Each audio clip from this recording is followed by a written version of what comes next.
वज़ाइफ के लिए वज़ाइफुस सालिहीन ऑफिशियल को सब्सक्राइब करें। वज़ाइफुस सालिहीन ऑफिशियल।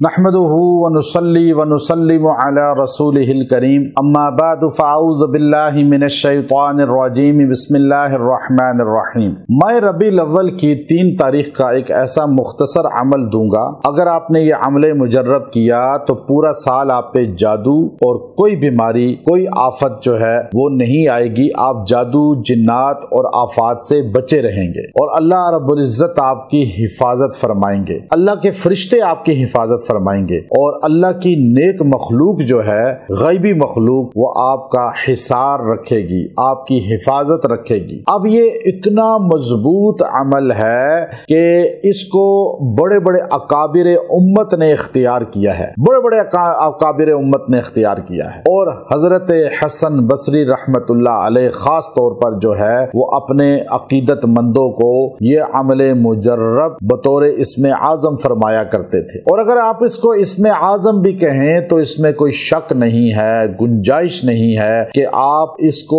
इतना मुजर्रब अमल है कि इसके अंदर अल्लाह रब्बुल इज्जत ने ताकत रखी है, अल्लाह ने कुव्वत रखी है और इसके अंदर अल्लाह रब्बुल इज्जत ने ऐसी तासीर रखी है कि इस अमल के इख्तियार करने वाला जादूगरों के वार से बच जाता है, बीमारियों से बच जाता है, आफात व मसाइब से बच जाता है। आप पे जिन्नात का अटैक है, आप इस अमल को इख्तियार कर लें। अब ये अमल बहुत छोटा सा है, बहुत मुख्तसर सा है, लेकिन इसकी ताकत और तासीर बहुत ही जामे और बहुत ही जो है ताकतवर तर है। अब ये जहन में रख लें कि जादू जो है ये अक्सर उन लोगों पे अटैक करता है जिनका कुव्वत मुदाफियत डाउन होती है। लोग डर जाते हैं जी तलस्सम देखकर, पुतला देखकर, खोपड़ी देखकर घबरा जाते हैं जी, फलां के पास तो खोपड़ियां पड़ी हुई हैं, फलां के पास तो राख पड़ी हुई है, जली हुई हड्डियां पड़ी हुई हैं, कागज पड़े हुए हैं, तो डर जाते हैं कि इसने जादू किया, कहीं हम पे रिएक्शन न पड़ जाए। अब ये इनका कुव्वत मुदाफियत का निजाम डाउन हुआ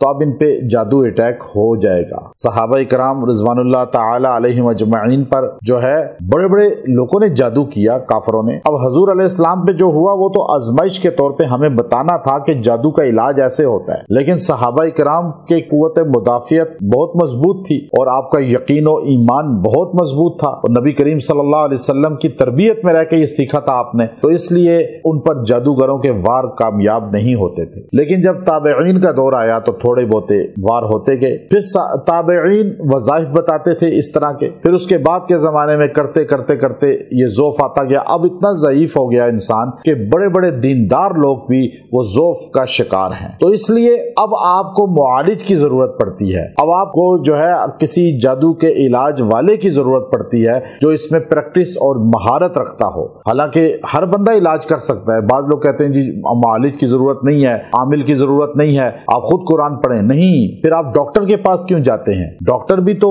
इलाज करता है और वो भी हुजूर के जमाने में इस तरह नहीं था, क्योंकि आपका खुद निजाम इतना वीक है कि आप अपना इलाज खुद नहीं कर सकते, तो आप डॉक्टर के पास जाते हैं। तो इस तरह ये भी राकी जो आपका इलाज करता है वो महारत रखने वाला है, उसकी फील्ड है, लिकुल्ली फन रिजाल, तो फिर आपको जाना पड़ता है। तो अब आप ये कहें कि उसके पास जाना जायज ही नहीं है तो ये भी गलत है, और गैर शरई आमलों के पास जाना वो भी जायज नहीं है, वो बात ठीक है। लेकिन आप सबका कहीं जाना जायज नहीं, तो ये आपकी भी जहालत है। अब आप देखिए कि आप जादू से कैसे बचेंगे। 3 तारीख का ये मुजर्रब अमल कर लें और आप बाद में भी कर सकते हैं अगर उन दिनों में आपसे रह जाए, लेकिन आप इसको इख्तियार करें और आपने इसको पढ़ना है। आप देखिए सूरह आराफ की 3रे रुकू की जो दूसरी आयत है, वो आयत पूरी इस तरह, या बनी आदम ला यफ्तिनन्नकुमुश शैतानु कमा अखरज अबवैकुम मिनल जन्नह यनज़िउ अन्हुमा लिबासहुमा लियुरियहुमा सौआतिहिमा इन्नहु यराकुम हुवा व क़बीलुहु मिन हैथु ला तराउनहुम इन्ना जअलना शयातीन औलिया लिल्लज़ीना ला युमिनून। ये पूरी आयत आपने पढ़नी है और इसको आपने 41 बार 41 टाइम पढ़ के पानी पे दम भी कर लें और दुआ भी कर लें, और फिर आप जो है इस पानी को पूरा साल थोड़ा थोड़ा पीते रहें, नहीं जितने दिन पी सकें। इंशाअल्लाह जादू भी टूट जाएगा और आप इसकी बरकत से पूरा साल बचे रहेंगे। जब आपको थोड़ा खदशा हो कि जादू नजर हो चुकी है या कोई बीमारी आ रही है, तो आप इस आयत को 41 बार पढ़ के 41 टाइम पढ़ के पी لیں آپ کی وہ چیز رفع ہو جائے گی، ختم ہو جائے گی۔ وآخر دعوانا ان الحمد للہ رب العالمین۔